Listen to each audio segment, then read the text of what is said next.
Gaza തിരുവിലെ ചോര കണ്ടേ, ഞാനും എഴുതിട്ടൊരു കണ്ണീർ കാവ്യം. പിഞ്ചോമന മക്കളെ ചോരക്കായി ദാഹിച്ചലയുന്ന ചെന്നായിക്കൂട്ടം. മരിച്ചത് ഞാനല്ല, നീയാണ് മുസ്ലിമേ. ഫാസിസ തടവറയിൽ അടിമയായി നിൽപ്പോ നീ.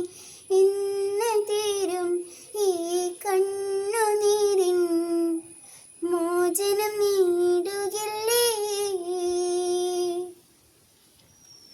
ഫലസ്തീൻ ചിരിയെന്നത് കാണാക്കിനാവല്ല, അറബി പൊൻ വിളയുന്ന കാലം വരുന്നുണ്ട്.